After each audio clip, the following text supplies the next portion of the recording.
கதைச்சரம் நேயர்களுக்கு அன்பான வரவேற்புகள். எழுத்தாளர் ராஜம் கிருஷ்ணன் அவர்களின் வேருக்கு நீர் என்ற நாவலை காண உள்ளோம். இந்நாவல் 1973 ஆண்டிற்கான சாகித்ய அகாதமி பரிசினை பெற்றது. அதிகாரம் 3. சுதீர் அந்த பக்கம் எதற்கு நடமாடுகிறானாம்? முள்ளியாற்றின் அக்கறை அண்டை மாநிலம். ரங்கனின் அப்பன் அங்கே போய் குடித்துவிட்டு மதுவிலக்கு சட்ட ஒழுங்கை காப்பாற்றுவான். கூப்பிடு தொலைவில் மின்னிலையம் எழும்பிக் கொண்டு இருக்கையில் இங்கு கிடைக்கும் பங்கீட்டு அரிசியை அரை வயிற்றை கால் வயிற்றாக்கி மீத்து ஆற்றை தாண்டி அப்பால் இரட்டிப்பு பட்டினி விலைக்கு விற்று வயிறு நிரப்ப குடித்தவர்களை அவள் அறிந்திருக்கிறாள். அம்மா இரட்டிப்பு பட்டினி விலைக்கு விற்கிறாளா? அல்லது அந்த பாவப்பட்ட ஏழைகளுக்கு பசித்தீ இருக்குமிடத்தில் புரட்சித்தீயை ஒரு பக்கம் துரோகிகள் மூட்ட உதவி செய்கிறாளா? 2 நாட்களாக அம்மாவின் நடப்பில் கரவு காண்பதால் பேச்சில் சரளமில்லை. 100ஆண்டு விழா நிகழ்ச்சிக்கு கூப்பிடவில்லை. யாரிடம் சொல்வது? எப்படி சொல்வது? அம்மாவிடம் சொல்லலாமா? அவளை வயிற்றில் இருந்து வளர்த்த நாள் முதல் அன்பு நெறிய சத்தென்று ஊட்டியிருக்கும் அம்மாவிடமேயா ஐயப்பாடு? ஒரு கால் அம்மாவும் இப்பொழுது இந்த புரட்சிகளில் நம்பிக்கை கொண்டிருப்பாளோ? கண்களை மூடி மூடி புரண்டாலும் உறுத்தல் மாய்ந்து குளிர்ந்த உறக்கம் அவளை தழுவவில்லை. கண்ணாடி கதவுகளை சாத்தி கொண்டுதான் படுத்திருக்கிறார்கள். அதனால் வெளியே புயலடித்தால் கூட உள்ளே அது அமைதியை குலைக்காது. ஆனால் உள்ளத்து அமைதியின்மையே வெளியே பிரதிபலிப்பது போல செவிகளில் ஏதேதோ ஒளிகள் மெதுவாக விழுகின்றன. காற்றில் சருகுகள் பறக்கின்றன. எழுந்து கதவை நீக்கி பார்த்தால் கமலம்மா விழித்துக் கொள்வார். உண்மையில் அவரும் உறங்குகிறாரோ? அவள் மெல்ல ஓசைப்படாமல் முன்னரைக்கு வருகிறாள். சன்னல் கதவை நீக்கி பார்க்கிறாள். தொலைவில் எங்கோ வளைவு சாலையில் தெருவுலக்கென்று எரிகிறது. குளிர்ந்த காற்று வீசுகிறது. இரவின் தன்மை கன்னங்களை தழுவும் போது இதமாக இருக்கிறது. மலை முகடுகளில் மேகங்கள் குவிகின்றன போலும். மக்கள் வேண்டி தவமிருக்கும் மழை. காற்று வலுத்து மரங்களை பேயாட்டமாடச் செய்யும். சடார் படார் என்று கண்ணாடி கதவுகளில் மோதி எரியும் மழை சாரலை எதிர்நோக்கிக் கொண்டு அவள் சன்னலுக்கு வெளியே கையை நீட்டிக்கொண்டு நிற்கிறாள். அவர்களுடைய ஆசிரமம் இருக்கும் தாழ்வரை பகுதிகளில் அந்த மாவட்டத்திலேயே மிக குறைவான அளவு மழைதான் பெய்யும். அந்த கானகங்கள் கூடலூர் பகுதி கானகங்களைப் போல வளமானவை அல்ல என்றாலும் அந்த மழைக்கே குடலின் ஓரங்களில் கழுதிகளோ நாய்களோ வந்து ஒண்டி நிற்கும். சில சமயங்களில் மான்கள் கூட வருவதுண்டு. ஒரு தடவை சென்னாய் என்று வந்ததாக ரங்கன் சொன்னான். பேசாமல் இரு, அது வந்த வழியே போய்விடும் என்றாராம் அப்பா. இப்பொழுது சுற்றுவட்டம் காட்டையே அழித்து நாடாக்கி விட்டார்கள். மான்கள் கூட வருவதில்லை. ஒருவருக்கொருவர் நம்பிக்கை மாறி அச்சம் தலை தூக்கி நிற்கிறது. அவள் பார்த்து கொண்டே இருக்கையில் வீட்டின் கீழே சாலையின் வளைவில் ஏதோ லாரி வரும் ஓசை. வெளிச்சம் பாய் விரித்தார் போல சாலையில் படுகிறது. பிறகு அணைகிறது. சாலை மேலேறி சுற்றினார் போல வீட்டுக்கு வரும் பாதை. அந்த பாதையிலேயே கண்களை பதித்து கொண்டு அவள் நிற்கிறாள். நெஞ்சு துடிப்புகள் செவிகளையே நிறைக்க வலுக்கின்றன. அவன் வளைவு பாதையில் ஏறி வரவில்லை. குறுக்கே ஏறி நேராக வாயிலில் நிழல் தட்ட வருகிறான். அதற்கு முன் கொக்கியை திறந்து கிளிக் என்ற ஓசையுடன் பூட்டை திறக்கிறாள் யமுனா. அவன் உள்ளே வரும்பொழுது விளக்கை போடாமல் ஓரத்தில் விலகி நிற்கிறாள். அவன் உள்ளே நுழைந்து கிளிக் என்று கதவை சாத்துகிறான். பிறகு விளக்கை போட்டுவிட்டு நேராக அவளை பார்க்கிறான். மேலே பளபளக்கும் மெழுகு சீலை போன்ற துகிலில் ஜிப் போட்ட ஜாக்கெட், நெடிது வளர்ந்த தோற்றம், கமலம்மாவின் கம்பீரமான முகத்தின் வார்ப்பு. முடி வாராமல் கலைந்து கிடக்கிறது. முகத்தில் ஒழுங்கில்லாத 5-6 நாளைய கருமை. ஹோ என்று ஒலி எழுப்புகிறது. புன்னகை விரிகிறது. எனக்காக காத்திருக்கிறாயா யமு? மெல்லிய குரலோடு அவள் அருகில் நெருங்குகிறான். அவள் ஒதுங்கிக் கொள்கிறாள். ரொம்ப கோபம் போலிருக்கு. நாற்காலியில் உட்கார்ந்து காலணிகளை கழற்றி எறிகிறான். அவற்றை பார்த்தால் நெடுந்தொலைவு நடந்து வந்திருக்கிறான் என்று தோன்றுகிறது. குளியல் அறைக்குள் அவன் சென்று கதவடைத்துக் கொள்கையில் அவளுள் ஓர் போராட்டம் நிகழ்கிறது. கமலம்மா எழுந்து வருவாரா அல்லது எழுப்பலாமா? சுப்பையா உள்ளே போர்த்து மூடிக்கொண்டு உறங்குவனாக இருக்கும். அவனை எழுப்பும் முன் கமலம்மா எழுந்து விடுவார். இது நல்ல சந்தர்ப்பம். மனமிட்டு பேசலாம் அல்லவா? ஆனால் அவனை பார்க்கும் பொழுது தன்னுடைய ஆற்றல்கள் எல்லாம் ஒளிந்து கொள்ள தேர்ந்தெடுத்த சொற்கள் எல்லாம் மறந்து போய்விடுமோ? கெய்சரில் சுடுநீர் இருக்கும். அல்லது குளிர்ந்த நீரில் தான் இப்படி தலையை துவட்டி கொண்டு வேற்றுடை மாற்றி வருகிறானா? அவனாகவே சாப்பாடு அறைக்குள் சென்று விளக்கை போடுகிறான். கமலம்மா எழுந்து வரவில்லை. இது வழக்கமோ? ஆனால் வழக்கமாக அவனுக்கு யார் கதவு திறப்பார்களோ? நீ சாப்பிட்டாச்சா யமு? பரிவு மேலிடும் விசாரணை. அம்மாவை எழுப்பட்டுமாம்? வேண்டாம். நான் நேரம் கெட்ட நேரத்தில் வந்தால் கதவை கூட இடிக்க மாட்டேன். அவளை நோக்கி கண்கள் சிரிக்க ஓர் சிரிப்பு. பின்னே அதற்கெல்லாம் வழி இருக்கிறது. ஏன் இந்த திருட்டுத்தனம்? ஏன் நேர்வழியை விட்டுவிட்டு இப்படி நடமாட வேண்டும்? அவனே தட்டுக்களை வைத்துக்கொண்டு ஆறிப்போன ரொட்டியையும் கலைக்கோசையும் எடுத்து போட்டுக்கொள்கிறான். இதுதானா? நான் சூடாக்கி கொண்டு வரட்டுமா? வேண்டாம் வேண்டாம், உட்காரியமோ. உன்னை பார்த்து பேசி எத்தனை நாட்களாச்சு. நான் இப்பத்தான் கீதா மகால் போஸ்டர் பார்த்து உன்னை நினைச்சிட்டு வந்தேன். நானும் உங்களை பார்த்து பேசணும்னு உட்கார்ந்திருக்கிறேன், அது தெரியுமா? ஆறிப்போன ரொட்டி, அதுவும் சுப்பையாவுக்கு ரொட்டி செய்ய தெரியாது போலும். தோல் போல இழுக்கிறது. தாடைகள் அசைய அசைய அதை கடித்து அவன் மெல்லுகிறான். என்னையமு பார்க்கற? ஒன்றுமில்ல. என்னமோ பேசணும் நீயே. நான் சாப்பிடுறப்ப நீ பேசு, நான் கேட்கிறேன். என்ன பேசுறதுன்னு புரியல. பேச எனக்கு வாயில்லாம அடிச்சப்புறம் பேச்சு எழும்புமா? மேசையில் அவளுடைய விரல் கோலமிடுகிறது. அவனை நிமிர்ந்து பார்க்க முடியவில்லை. யமு, உன்னை பார்க்கும்போது எனக்கு சிரிப்பு தான் வருகிறது. ரொம்ப நன்றி. அவன் தட்டில் கை கழுவி விட்டு தண்ணீரை மடக் மடக்கென்று குடிக்கிறான். பிறகு கைகளை துடைத்து கொண்டு எழுந்திருக்கிறான். ஒரு சிகரெட்டை கொளுத்திக் கொண்டு அவள் அருகில் நாற்காலியை இழுத்து கொண்டு அமருகிறான். யமோ, நீ பேசலையா? உங்களிடம் என்ன பேசுவது? என் அம்மா குட்டி சினந்து வீட்டை கொளுத்துவதாக பயமுறுத்தினால் சிரிக்கத்தானே தோன்றும் என்றாள். என்னால் அப்படி நினைக்க முடியவில்லை. நான் எப்படி பொருட்படுத்தாமல் இருப்பேன்? இரத்த வெறிக்கு ஒன்றுமறியாத மக்களை தூண்டி விடுவதால் உங்களுடைய சித்தாந்தம் நிறைவேறிவிடுமா? உலகம் தோன்றிய நாட்களில் இருந்து எவரும் வன்முறையில் சாந்தியும் இன்பமும் காணலாம் என்று கூறியிருக்கவில்லை. அது அன்பு நெறியினாலும் கொல்லாமையிலும் தான் வளர முடியும். இரத்த புரட்சி செய்வது சமத்துவம் கண்டிருக்கும் நாடுகளில் அச்சமில்லாத, ஐயமில்லாத, அவநம்பிக்கை இல்லாத அமைதி இருக்கிறதா என்று நீங்கள் நெஞ்சை தொட்டு பார்த்து கொண்டு சொல்லுங்கள். புரட்சி செய்ய வேண்டும், நான் ஒப்புக்கிறேன். ஆனால் இப்படி வேண்டாம். ஊரூராக படை திரண்டு போய் மக்களின் மனங்களில் அன்பு நெறியை வளர்க்க பாடுபடுவோம். அந்த படையின் முன்னணியில் நிற்க நான் வருகிறேன். இது வேண்டாம். அவன் கருமை படர்ந்த மோவாயை கையால் தேய்த்து கொண்டு சிரிக்கிறான். இந்த நாட்டின் பேதமை எல்லாம் ஒன்று சேர்ந்த உருவம் ஒன்று எப்படி இருக்குமோ அப்படி இருக்கிறது உன்னை பார்த்தால். இவ்வளவு படிப்பு படித்து கண்முன் நடக்கும் இத்தனை அநீதிகளையும் பார்த்து ஏமாற்று மோசடிகளுக்கு காந்தி என்ற கவசத்தை போட்டுக்கொள்ளும் சந்தர்ப்பவாதிகளை தெரிந்து கொண்டு, யமு, எனக்கு ஒரு பெரிய ஏமாற்றமாக நீ காட்சி கொடுக்கிறாய். நீங்கள் அந்த முதலை வாயில் விழுந்து விட்டீர்கள். தப்பி வர முடியாமல் சுற்றி சுற்றி வருகிறீர்கள் என்று நான் நம்புகிறேன். என்னை பேதை என்று சொல்லும் உங்களை நான் அறிவாளி, மிகுந்த செயல் திறமையும் வாக்குவன்மையும் உடைய தலைவர் என்று நினைத்துத்தான் பார்க்கிறேன். இந்த வழியை சரி என்று நம்ப முடியவில்லை. கையில் இரத்தக்கரையை தோய்த்துக்கொண்டு எளியவரை அச்சுறுத்துவதும் தொண்டையை கிழிப்பதும் குடலை எடுப்பதும் நாகரிகமடைந்த மனிதன் ஒப்பும் செயல்களா? அவன் விழிகள் பெரியதாக உறுத்து பார்க்கின்றன. அவளுக்கு புல்நுனிகளாக கைகள் நடுங்குகின்றன. ஆனாலும் சமாளித்துக் கொள்கிறாள். குபீர் என்று பயம் காட்டி சிரிப்பது போல சிரிக்கிறான். பரவாயில்லையமோ, நீ பயந்தாங்காளி இல்லை. உன்னை போன்றவர்கள் ஒரு முனையில் நின்றால் 100 100ஆக படைத்திரண்டெழுவார்கள்.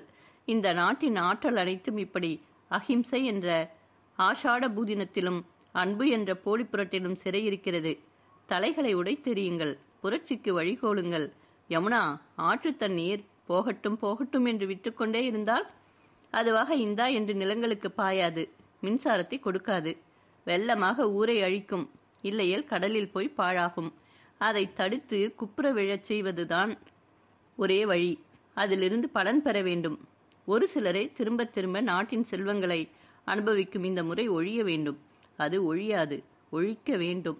யமுனா, 47 கிடைத்த சுதந்திரம் கொழுத்த முதலாளிக்குத்தான் என்று தெரிந்து கொள். 5 ஆண்டு திட்டங்கள் இந்த நாட்டின் ஒரு சில முதலாளிகளையே கொழுக்க வைத்திருக்கிறது என்று உணர்ந்து கொள். உன்னுடைய காந்தியின் அஹிம்சை கோழைகளின் சாக்கு. அதை விட்டிருந்து விட்டு உண்மையான புரட்சிக்கு எங்களுடன் வா. உனக்கு பயங்கள் துச்சம் என்பது எனக்கு தெரியும். சம்பங்கி பூவிலிருந்து பொன்பொறிகள் சிதறினாற் போல இருக்கிறது. உன்னை போன்ற இளம் தலைமுறையினரின் கைகளில்தான் இந்த நாட்டுக்கு விமோசனம் வரப்போகிறது. கைராட்டையிலும் படநாயகத்திலும் விமோசனம் வர முடியாது, புரட்சியில்தான் வரும். தான் கோழையாக நிற்பது போன்ற உணர்வை அவளுக்கு அந்த கணத்தில் அவன் தோற்றுவிக்கிறான். செய் அல்லது செத்துமடி என்று காந்தியடிகள் முழங்கிய போது இந்நாட்டு இளைஞர்களும் யுவதிகளும் எப்படி எழுந்தார்கள், எப்படி ஆவேசமாக முன்வந்தார்கள். அதை தாயும் தந்தையும் ஜோசப் அம்மாவானும் சொல்லித்தான் அவள் அறிந்திருக்கிறாள். அப்போது பல்லாயிரக்கணக்கான இளைஞர்கள் புரட்சியில் இறங்கினார்கள். அது என்ன புரட்சி? இப்போது அதற்கும் இதற்கும் என்ன வித்தியாசம்? அந்த சில வினாடிகளில் வியப்பும் மருட்சியும் கொண்ட விழிகள் அவன் மீது நிலைக்கின்றன. பின்வாங்க துணியாத, சாவை மதியாத, கொள்கையே தர்மம் என்று இரத்தக் குழம்பில் நெருப்புக்குழிக்குள் அடிவைக்கும் துணிவு, அது பலவீனத்தை அடிப்படையாக கொண்டிருக்குமா? யமு மென்மையை குரலில் குழைத்துக்கொண்டு புன்னகை செய்கிறான். அவளுடைய அம்மா அந்த காலத்தில் கமலம்மாவுடன் ஆசிரமத்துக்கு வரும் இந்த பிள்ளையை சுதிரா என்று அழைப்பாள். வசந்தத்தின் தொடக்கத்தில் ஒரு மழை பெய்ததும் குவியல் குவியலாக புறப்பட்டு வரும் வண்ணத்து பூச்சிகளை சிறுமியாக அவனுக்கு காட்டி மகிழ்ந்திருக்கிறாள். அவள் பின்னர் கல்லூரி இளைஞனாக அவன் அங்கு வந்தபோது அவள் முகைய விழும் பருவத்தில் உலகையே அறிய துடிக்கும் ஆர்வத்துடன் அவனிடம் கேள்விகள் கேட்டதுண்டு. கவலையோ கடினமோ அறியாத மலர்ந்த முகம். அவனுடைய கைகள் பெண்ணின் கைகளைப் போல மென்மை வாய்ந்தவை. அவன் சிரிக்கும் போது காற்றில் பூச்சரம் அவிழ்ந்து உதித்தாற்போல இருக்கும். புன்னகை பூத்தாலே கன்னங்கள் குழியும். அந்த சுதீரன் எங்கே? மனிதனாக வளர்ந்து பெற்ற மென்மையான பரிணாம அங்கிகளை உரித்து கொண்டு விலங்குத்தன்மையை அப்பட்டமாக காட்ட முடியும் இந்த சுதீரன் எப்படி உருவானான்? நீ இப்படி பார்த்து ஆளை பைத்தியமாக்காதே. அவன் முகத்தில் உறைந்திருந்த உணர்ச்சிகளின் நெகிழ்ச்சி மின்னுகிறது. கைப்பிடி அவளை பற்றி இழுக்கும் அளவுக்கு வலுக்கிறது. அவள் விழுக்கென்று பின்னுக்கு இழுத்து கொண்டு திரும்புகையில் கமலம்மாவின் மீது மோதிக்கொள்கிறாள். என்னை எழுப்பி இருக்கலாமே, இடியும் மின்னலுமாக இருக்கு, ஜன்னல் எல்லாம் சாத்தி இருக்கா? யமுனா படுக்கையில் வந்து உட்காருகிறாள். வெளியே மழை சடார் படார் என்று அடிக்கிறது. காற்றில் மரங்கள் பேயாட்டம் ஆடுகின்றன. அவள் உலகில் கண் விழித்த நாளாக உள்ளத்தில் வேரூன்றி வளர்ந்திருக்கும் ஒரு பெருமரமும் பேயாட்டம் ஆடுவது போல இருந்தது. விடியும் நேரத்திலேயே உறங்கினாலும் கண் விழிக்கும் போது சுறுசுறுப்பாக இருக்கிறது. படுக்கையில் கமலம்மாவை காணவில்லை. யமுனா குளியலறைக்கு சென்று காலை கடன்களை முடித்து இதமான வெந்நீரில் நீராடிய பின் சேலையை சோப்பு போட்டு கசக்கி வெளியே உலர்த்தப் போகிறாள். முதல் நாள் பெய்த மழை ஈரத்தில் பசுமை மின்னுகிறது. விண்மணி பளிச்சென்று முகம் காட்டி அந்த பசுமை கண்டு பூரிக்கிறது. அவள் பின்வாயில் வழியாக உள்ளே கூடத்துக்கு வரும்போதுதான் மலையாளம் கலைந்த அம்மாவானின் மழை தமிழ் செவிகளில் விழுகிறது. தம் கதர் சால்வையுடன் அவர் உட்கார்ந்திருக்கிறார். சுதீர் பைஜாமாவும் சிகரெட் புகையுமாக செட்டியில் சாய்ந்து மலையாளத்தில் பேசுகிறான். ஆம், மலையாளத்தில். சமரத்திண்ட ஃபர்ஸ்ட் கேஷுவாலிட்டி என்று ஏதோ செவிகளில் விழுகின்றன. குட் மார்னிங், எந்தா யமு சுகமில்லையோ என்று கேட்கிறார். கையில் ஆவி பறக்கும் தேநீர் கிண்ணத்துடன். ஒன்றுமில்லையே, பின்ன? கண்ணெல்லாம் சிவந்து இடுங்கி. சுதீர் எங்கோ பார்த்து புகைவிட்டு கொண்டிருக்கிறான். எப்போது வந்தீர்கள்? குஞ்சம்மையும் கமலம்மையும் ஒருபாடு நேரம் கண்மிழிச்சு சம்சாரிதாக்கும். அவள் அதற்கு மறுமொழி கூறாமல் சுதீரை உறுத்து பார்க்கிறாள். அவன் காலை மடக்கி கொண்டு புகையை விட்டு கொண்டிருக்கிறான். இந்த சுதீர் முன்பு எத்தனை மரியாதையுள்ள நாகரீக மனிதனாக நடந்து கொண்டிருக்கிறான். நீதிபதி வீட்டு குழந்தைகளின் செல்ல பிராணியாக சொகுசாக வளர்ந்த நகரத்து நாகரீக நாய் பொன்னை தேடி பனிக்கண்டத்துக்கு சென்ற பேராசை மனிதனுக்கு துணை போக கொஞ்சம் கொஞ்சமாக நாடு நகர வாசனைகள் எல்லாம் உதிர்த்து நள்ளிரவில் குந்தியிருந்து ஊளையிட கானகத்துக்கு தன்னை பழக்கி கொண்ட கதை நினைவுக்கு வருகிறது. மனிதகுலம் நாகரிக பரிணாமத்தில் முன்னேறிய பின் திசை கெட்டு தறிக்கிட்டு குப்புறவிழ திரும்பி பார்க்கிறது. எந்தாயமோ பிரேக்ஃபாஸ்ட் சாப்பிடுமா? உடம்புக்கு சுகமில்லையாமா? கமலம்மா பூசை அறையிலிருந்து வருகிறார். பேர் பேராக கேட்கிறீர்கள். முறமுறத்த ரொட்டி வில்லைகளும் வெண்ணையும் பழப்பச்சடியும் கொண்ட தட்டத்தை ஏந்தி வருகிறான் சுப்பையா. காஃபியா டீயா என்று அவன் மெல்ல கேட்கையில் டீயே இருக்கட்டும் என்று கூறிவிட்டு யமுனா ரொட்டி வில்லையில் வெண்ணெய் தடவிக்கொண்டு நீங்கள் என்று சுதீரையும் ஜோசஃபையும் பார்க்கிறாள். இன்னைக்கு இங்கே ஏதானும் வேலை இருக்காயமோ என்று கமலம்மா கேட்கிறார். இல்ல, பொருட்காட்சி சாமான்களை பிரேமாவும் ரங்கனும் எடுத்துக்கொண்டு வருவார்கள். நான் எல்லோருடனும் போகிறேன் ஆசிரமத்துக்கு. அப்ப அடுத்த மாசமோ அதற்கடுத்த மாசமோ மெட்ராஸ் வருவாய். அது நிச்சயமில்ல. ஒரு நினைப்பு இருக்கிறது. வந்தால் உங்களை பார்க்காமல் போவேனா? நீ பெரியப்பா வீட்டில் தங்குவாய். எனக்கு எல்லாம் ஒன்றுதான் கமலம்மா. பின் இங்கே வந்து தங்கு, எனக்கு சந்தோஷமாக இருக்கும். சரி கமலம்மா, என் துணிகளை இங்கே உலர்த்தி இருக்கிறேன். ரங்கன் வந்தால் கொடுத்து விடுங்கள். நான் சொல்லிவிட்டு போகிறேன். இருக்கட்டுமே. விடை பெற்றுக் கொள்ளும் பொழுது கமலம்மாவை குனிந்து வணங்க தோன்றுகிறது. வாயிலில் மழைநீர் துளிகளை வைரமாக தாங்கி மின்னிக்கொண்டு 5 இதழ்களுடன் கட்டவிழ்த்திருக்கும் அரக்கு வண்ண வெல்வெட் ரோஜாவை கிள்ளி ஈரக்குழலில் செருகுகிறார் கமலம்மா. வண்டி இருக்கே, கொஞ்சம் இருங்களேன், டிரைவர் வந்துடுவான். வேண்டாமா, மழை பெய்த சுகத்தில் நடக்க சந்தோஷமாக இருக்கும். வரேம்மா. எந்தா சுதீர் பின்ன காணோம்? ரைட்டோ அவன் வாசலில் வந்து நிற்கிறான். சிரிப்பது போல தோன்றுகிறது. யமுனா பேசவில்லை. வளைவு திரும்பி கீழே இறங்கி பாதையில் நடக்கின்றனர். தலைமறையும் வரையிலும் மேட்டில் நின்று கமலம்மா பார்க்கிறார். வெயில் பளிச்சென்று விழவில்லை. நீளம் தெரியாமல் வானமெங்கும் பஞ்சு பிசிறுகள் சிதறி கிடக்கின்றன. எப்போதேனும் காற்றின் அசைவில் அவை விலகும் போது பளிச்சென்று நீளமாக சிரித்துக்கொண்டு கதிரோன் தன் குழந்தைகளாக பசுமைகளை மெல்ல வருடுகிறான். உடனே பொறுக்காத பஞ்சு துணுக்குகள் அந்த சிரிப்பை மாய்க்க ஓடோடி வருகின்றன. ராத்திரி நல்ல மழை. இந்த வருஷத்து பஞ்சு கொடுமை போச்சு. உறக்கம் கொள்ளாத சந்தோஷம். ஜோசப் மௌனத்தை கலைக்கிறார். நீங்கள் சுதிரோடு என்ன பேசிக் கொண்டிருந்தீர்கள் என்று அவரை கேட்டாள் யமுனா. நானா? என்ன பேசினேன் சுதிரோடு? காப்பிக்கும் சாய்க்கும் உள்ள வித்தியாசங்கள். அதில் சமரத்தின்டே கேஷுவாலிட்டி என்ன வந்தது? அந்தோ, நான் அரசியல் ஒண்ணுமே பேசவில்லையே. யுத்தம்னு வந்தால் உண்மை போகுமல்ல, அதான். ஏது சமரத்திலும் முதல் கேஷுவாலிட்டி இப்பே சத்தியமானு. அம்மாவா, எனக்கு பெரிய போராட்டமாக இருக்கிறது. நாம் பைத்தியகாரத்தனமாக நடக்காத லட்சியத்தை பற்றி கொண்டு போராடுகிறோமோ என்று தோன்றுகிறது. எனக்கு தெரிஞ்ச முன்னே நான் படித்த போது ஹாஸ்டலில் பூரி கூட செய்ய மாட்டார்கள். அப்போதே டில்லியிலிருந்து ஒரு அம்மா காந்திய சர்வோதயம் கொண்டாடுபவர் வந்தால் எல்லா வகையும் செய்வார்கள். நம் ஆசிரமத்தில் இருந்து வரும் குழந்தைகளே வெளியே அழுக்கு படிந்த தின்பண்டங்களை கண்டால் வாங்கி தின்கிறார்கள். ஆசிரம தொண்டர்கள் வாழ்நாள் முடிய கதர், எளிமை, கொல்லாமை, தூய்மை என்று பிரதிஜை எடுத்துக்கொள்கிறோம். பிரேமா ஆசிரமத்தை விட்டு வீட்டுக்கு போனால் நைலக்ஸ் வகைதான் உடுத்துகிறாள். போன மாசம் யாரோ ஒரு நீண்ட முடி வெள்ளைக்கார ஜோடி நம் குடிசையில் வந்து தங்கினார்களே, அவர்கள் கஞ்சா கொண்டு வந்திருந்ததாக ரங்கன் சொன்னான். இந்த மலையில் கஞ்சா பயிரிடுகிறார்களா என்று விசாரிக்கவே அவர்கள் வந்ததாக துரை சொன்னார். இந்த உலகத்தை நாம் என்ன செய்ய முடியும்? ஜோசப் மறுமொழி எதுவுமே கூறவில்லை. சுமதி தாயி மாதாஜியுடன் காலையிலேயே புறப்பட்டு போய்விட்டார்களாம். துரையும் நிகழ்ச்சியில் பங்கு பெற்ற குழந்தைகளும் கூட காலை பஸ்ஸில் ஆசிரமத்துக்கு திரும்புகிறார்கள். யமுனாவும் ஜோசப்பும் வரும்போது பஸ் போய்விட்டது. அடுத்த பஸ் நேராக அந்த வழியில் செல்லாதெனினும் காத்திருந்து அதில் ஏறுகின்றனர். பிற்பகல் 2:30 மணிக்கு அது மஞ்சூரில் வந்து நிற்கிறது. அணைக்கட்டும் மின் நிலையமும் வந்த பிறகு பெருத்த ஊர். பஸ் நிற்கும் இடம் வழக்கம் போல கசமுசவென்றிருக்கிறது. மழை பெய்திருப்பதால் சரிவுகளில் பெண்கள் மண்வெட்டியும் கொத்தும் கூடையுமாக சளைக்காமல் வேலைக்கு இறங்கிவிட்டனர். படுக பெண்டிர் மண்ணின் செல்வியர். சரிவில் கொத்திக் கொண்டிருக்கும் பெண்ணை பார்த்து கொண்டு நிற்கையில் யமுனாவின் முகத்தில் ஏக்கத்தின் சாயல் படருகிறது. இந்த பெண்ணை பார்த்தால் பொறாமையாக இருக்கிறது. அரசியலின் அவலங்களை பற்றியெல்லாம் சிந்திக்காமல் காலம் மறைந்து உழைத்து விளைவு காண்பதற்காக வாழ்கிறாள். அறிவு வளர வளர பிரச்சனைகளும் சங்கடங்களும் தான் வளருகின்றன. அறியாமை போற்றக்கூடியது ஒன்றாகிறது. அறியாமை, அறிவு இரண்டையும் சரியான பொருளில் கண்டு நீ சொல்லவில்லை. வெறும் ஏட்டுக்கல்வியினால் அறிவு கூடிவிட்டதாகவும், பத்திரிகை படித்து அரசியல் அக்கப்போர்களை விவரிக்காததனால் அறியாமை நிறைந்தவளோ என்றும் ஏன் எடை போடுகிறாய்? ஆனால் யமு, இப்ப பாரு, உன்னை பார்த்து கொண்டு அவள் வேலை மறந்து நிற்கிறாள். இது ஜோசப். உண்மைதான். அந்த நங்கை இவளை பார்த்து கொண்டு நிற்கிறாள். யமுனா சிரிக்கையில் அவளும் புன்னகை பூக்கிறாள். இது எந்த ஒரு சல்லியம் பிடிச்ச வாழ்வு!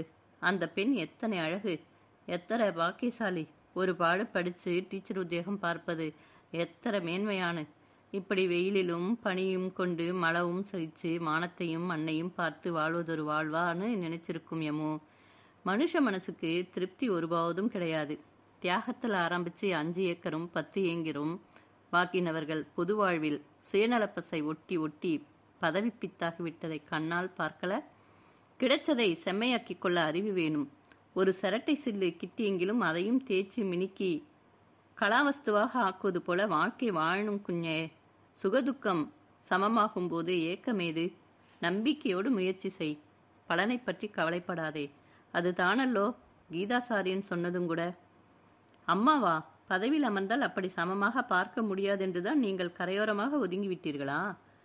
மூக்கு கண்ணாடிக்குள் இருக்கும் விழிகள் அவளை பார்த்து சிரிக்கின்றன.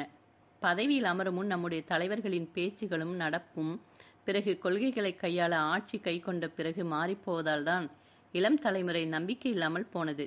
தனி மனிதனின் ஒரு தூய்மையான நடப்பினாலேயே நாணயம், ஒழுங்கு எல்லாம் இருந்தாலே சமுதாயம், ஜனநாயக அரசாட்சி மேன்மையாகும். இதற்கு நம்மால் இப்ப என்ன செய்ய முடியும் அம்மாவா? யமு, இந்த நூற்றாண்டு ஆகோஷமெல்லாம் எதற்கு? நமக்கு விளம்பரமா? அல்ல. ஒரு 10-100 குட்டிகள் இளம் தலைமுறை கண்டு கேட்டு மனசுல வாழ்க்கையில நல்ல நல்ல நெறிகள் பதியணும். இந்த நூற்றாண்டு திட்டமாக வெறும் பாத யாத்திரையோடு நிற்காமல் மூளை முடுக்கெல்லாம் முக்கியமாக மனுஷ மதிப்புகளுக்கு இடம் கொடுக்காத நகரத்தில் நெறியோடு கூடிய வாழ்க்கை பிரசாரம் செய்ய வேண்டும். இதெண்ட யோசனை? யமுனா மௌனமாக நிற்கிறாள். அம்மையினிடமும் அச்சனிடமும் கூட இதே சொன்னது. ஏற்கனவே முதிர்ந்து வழிமாறி போனவர்களை திருத்துவதை விட இனி வளரும் தலைமுறைக்கு நல்ல வழிகாட்டுவது அவசியமல்ல. மூளைக்கு மூளை elementary school, middle school, high school எங்கும் பிரச்சாரம் செய்யணும். ஒரு நல்ல சமுதாயத்துக்கு வித்திடணும். யமுனா உரைச்சி நிற்கணும். எந்தா செய்யலாம் அம்மாவா? இதில் ஒரு சங்கடம். ஏது மண்ணாங்கட்டிக்கும் அரசியல் கலர் பூசினால்தான் இப்போ விளம்பரம் கிட்டும். நாட்டுக்கார் மத்தியில் கொடி கட்டி பறன்னா சினிமாக்காரங்களே இந்த கதிக்கு வந்திருக்கும் போது நாம் எம்மாத்திரம்? ஒரு 10 ஸ்கூலில் சர்வோதய சேவாசிரமத்தை சேர்ந்த யமுனா காந்திய பிரச்சாரம் செய்ய போவதாக ஏற்பாடு செய்யலாம்னு வச்சால் ஒவ்வொரு ஸ்கூலும் அரசியலுக்கு அப்பால் இருக்கணும். அரசு ஸ்கூல் ஒரு வகை, மேனேஜ்மெண்ட்டாக இருந்தால் ஒரு குறிப்பிட்ட கட்சியின் சார்ந்து இருந்தால் கஷ்டம். ஆசிரம் வழியாக கோவை செல்லும் பஸ் முக்கி முனகிக் கொண்டு வருகிறது. அதை பாதையில் சுற்றி வளைத்து மலையை விட்டிருங்கும் பஸ் அது ஒன்றுதான். ஆசிரமத்து சாலையில் இறங்கிய பின் செம்மண் பாதையில் நடக்க வேண்டும். சாலையில் வந்து இறங்கும் பொழுது மாலையில் 5:15 மணியாகிறது. வானம் இருண்டு கிடக்கிறது. கானகத்தினூடே மனித பூண்டின் அரவம் கேட்காத அமைதி.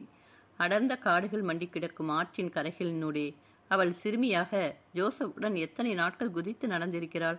அணைத்திட்டங்கள் வரும் முன்பு அங்கும் பள்ளிக்கூடம் கிடையாது. அப்பாவும் அம்மாவும் மருந்து பெட்டியையும் ஊசிக்குழாயும் தூக்கி கொண்டு காடு மலைகளை எல்லாம் சுற்ற போய்விடுவார்கள். ஜோசப் அம்மாவான் பாதையை சீர் செய்வார். ஆற்று தண்ணீரை இறைத்து விளைநிலம் பாலிப்பார். மாலையில் ஒவ்வொரு கிராமமாக பஜனை செய்ய போவார். படிப்பும் கூட கற்பிப்பார். அவள் இருள குழந்தைகளிடையே அரசகுமாரியைப் போல அச்சமின்றி சுற்றுவாள். காடை, உடை, புலி, ஆள், அத்தி, கோங்கு மரங்களிடையே காட்டுக்கொடிகள் பின்னி படர்ந்து கிடக்கும் இடங்களில் வனவிலங்குகளின் அச்சம் உணராமல் முன் செல்வாள். காட்டு தோழர்களே, நாங்கள் வருகிறோம் என்று இருவரும் கைகளை கொட்டி கொண்டு செல்வார்கள். சிவந்து நீரோட்டம் வாய்ந்த நெல்லிக்கனிகளை கடித்து கொண்டு சென்ற அந்த நாட்கள் எவ்வளவு இன்பமானவை. ஒரு முறை சுதீரை அழைத்துச் சென்று யாரோ ஒரு இருளப்பிள்ளையை கத்தச் சொல்லி கரடி கத்துகிறது என்று அச்சுறுத்தி கை கொட்டி சிரித்திருக்கிறாள். அவன் இப்பொழுது அவளை அச்சுறுத்தி பார்க்கிறான். பாறை இடுக்குகளில் பெரிய கொடுக்கோடு குடியிருக்கும் தேல் வர்க்கங்களை காட்டி அம்மாவன் அவளுக்கு கொல்லாமையையும் அஞ்சாமையும் பழக்கியிருக்கிறார். பெரிய புற்றுக்குள் பாம்பு இருக்குமோ என்று குச்சி கொண்டு குத்தி பார்க்கக்கூடாது என்று சுதீருக்கு அந்த காலத்தில் அவள் விளக்கியதுண்டு. அங்கே திறந்த வெளி போன்று அகன்ற சரிவில் 6 உருண்டை கற்களுக்கிடையே குழந்தை சிரிப்பு சிரித்து கொண்டு வரும். அணைத்தேக்கம் வந்த பிறகு அந்த அழகுகள் எல்லாம் கனவாகிவிட்டன. மின்னிலைய திட்டம் நடைபெற்ற காலத்தில் வண்ண வண்ணமாக மக்கள் அங்கே உல்லாச பொழுதுபோக்க வருவார்கள். அவளும் அம்மாவனும் தந்தையும் தாயும் ரங்கனும் அவன் குழந்தைகளும் காலையில் அங்கு சென்று பிரார்த்தனை பாடி நீராடி கூட்டாஞ்சோறு பொங்கி உண்டு கழித்த நாட்கள் பல. கமலம்மா உதகை சீசனுக்கு வந்தால் ஆசிரமத்தில் வந்து ஒரு வாரம் தங்குவார். அவரும் கூட அந்த இடத்துக்கு அழைத்து செல்ல சொல்வார். அம்மாவன் கமலம்மாவுக்காகவே தனியாக ஒரு குடிலை தம் கைகளால் கட்டினாராம். இப்போதும் அது விருந்தினர் குடிலாக இருக்கிறது. இப்போது கமலம்மா அங்கு வந்து தங்குவதில்லை. உதகைக்கு வந்தாலும் இம்முறை ஆசிரமத்துக்கு வரவே இல்லை. ரீம் என்று குழலி அவள் சிந்தையை துண்டித்து தூக்கி வாரி போட செய்கிறது. சாலையின் ஓரமாக அவள் விலகிக் கொள்கிறாள். அந்த நீல வண்டி சர்ரென்று வந்து உராய்ந்தார் போல நிற்கிறது. சுதீர் சுதீர் சுதீர் தான் ஓட்டும் ஆசனத்திலிருந்து கதவை திறந்து கொண்டு சிரிக்கிறான். காட்டு மிராண்டி தோற்றம் காண்பித்த கருமையும் காதோர தூண்களும் கூட மடிக்கப்பட்டு முகம் மென்மை இயல்பை காட்டுகிறது. உங்க பஸ்ஸை பிடிக்கணும்னு துரத்தி கொண்டு வந்தேன். இந்தா யமு. யமுனாவிடம் சிரித்து பேசி அந்த பழுப்பு நிற பாக்கெட்டை கொடுக்கிறான். என்னது இது? உன் செயலை விட்டுவிட்டு போய்விட்டாயே, வேறொன்றுமில்லை, பயந்து விடாதே. நன்றி. இதை நீங்கள் கொண்டு வருவதற்காகவா வந்தீர்கள் இவ்வளவு தூரம்? ஏன் இதை கொண்டு வருவதற்காக நான் வரக்கூடாதா? ஒரு சிரிப்பு. செண்பக பூக்கள் இளம் காற்றில் சிதறுகின்றன. கதவை சாத்துகிறான். நீங்கள் உள்ளே வரலையா? இல்ல, கோயம்புத்தூர் போகிறேன். 6:30 மணிக்கு ஒரு மீட்டிங். வண்டி பாதையில் மெல்ல இழிந்து செல்கிறது.